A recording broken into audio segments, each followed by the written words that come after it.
ગાંધીધામના અપનાનગર વિસ્તારમાં પાણીના ટાંકામાં 2 બાળકો ડૂબી જવાથી મૃત્યુ થયા. દાદા દાદી સાથે રહેતા હોય અને ન મળતા આખરે પરિવારમાં ચિંતાની લાગણી જન્મી. ગાંધીધામથી અમારા બ્યુરોનો એક વિસ્તૃત અહેવાલ. ગાંધીધામના અપનાનગરમાં 2 બાળકો પાણીના ટાંકામાં ડૂબી જતા બંનેના મૃત્યુ થયા હોવાના સમાચારો મળી રહ્યા છે.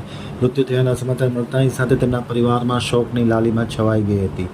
ગાંધીધામના અપનાનગરમાં ગણેશ મંદિરની પાછળ કન્સ્ટ્રક્શનનું કામ ચાલતું હોવાથી વોચમેનના 2 બાળકો સુનિલ અને રાહુલ રાજપૂત ઉંમર વર્ષ 8 અને તેનો નાનો ભાઈ પૃથ્વી રાહુલ રાજપૂત ઉંમર વર્ષ 5 પોતાના દાદા દાદી સાથે રહેતા હોય. આજરોજ સાંજના સમયે બંને ભાઈઓ જોવા ન મળતા દાદા દાદીએ શોધખોળ આવી હતી. 2 કલાકની શોધખોળ બાદ એક ભાઈનો મૃતદેહ પાણીના ટાંકામાં તરતો જોવા મળ્યો હતો. બાળકો રમતા રમતા પાણીમાં પડી ગયા હોવાનું અનુમાન લગાવવામાં આવે છે.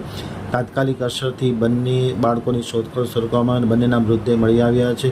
બંને બાળકો મૃત્યુ થતાં પરિવારમાં શોકની લાગણી છવાઈ ગઈ હતી અને ખાસ કરીને સમગ્ર ઘટના અંગે એ ડિવિઝન પોલીસ મથકે તપાસ હાથ ધરી છે અને બાળકોને બહાર કાઢવા માટે ફાયર બ્રિગેડ અને તરવૈયાઓએ મદદ કરી હતી.